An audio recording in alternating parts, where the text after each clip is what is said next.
Well, it was one of the major stories to emerge from the 2020 election. It was the shift we saw in the Hispanic vote. Democrats still won the Hispanic vote in 2020. You could see by 21 points, but that was down 17 points from 2016. Hillary Clinton won the Hispanic vote by 38, Joe Biden by just 21. And you know what? The trend seems to be continuing in 2022. What you're looking at here, this is the average of every poll we've got out there that's been taken over the last 3 months that looks at the Hispanic vote. And if you put them all together, Hispanics are now voting Democratic by just 13 points. So from 38 to 21, now down in the 2022 midterm polling to a Democratic advantage of just 13 points. What's going on here? Our next guest, Ruy Teixeira, co-wrote The Emerging Democratic Majority back in 2002. It argued that a diversifying electorate, including the growth of the Hispanic electorate, could make Democrats the majority party of the 21st century. 2 decades later now, though, Ruy Teixeira is now arguing that, quote, working class and Hispanic voters are losing interest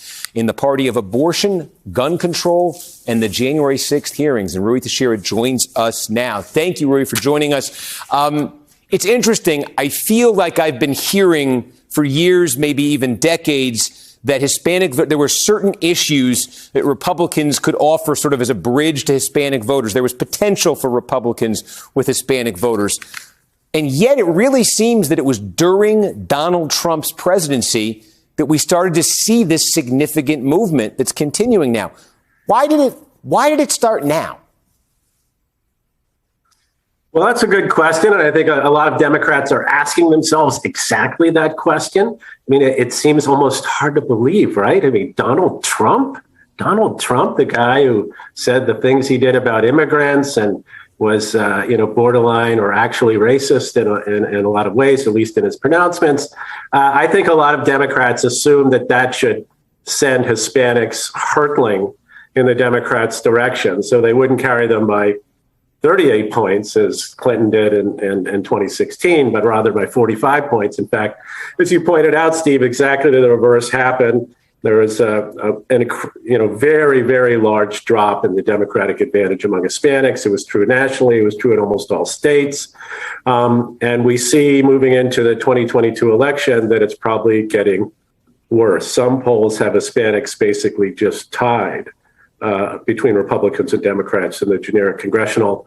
This is, in the last off-year election, Hispanics probably voted for Democrats by about 35 points. So something happened that's sending them away from the Democrats. And my theory is that there's a couple of important things here. One is that I think Democrats assumed that Hispanics, because they're people of color, were sort of all in on this racial reckoning that we had in the summer of 2020 around George Floyd, and that generally they could be treated as a group that is very, very sensitive to these issues of race, very, very sensitive to the kinds of the dialogue around that, and sort of very sensitive to the issue of immigration, for example, which was something that Democrats always thought they had a big advantage on. And I think in the process, Democrats have lost track of the fact that this, as I put it, Hispanic voters are normie voters. They're voters who are concerned with upward mobility, with jobs, healthcare, their communities, their kids, effective schools, public safety. These are voters who thought the Democrats could be relied upon to do a good job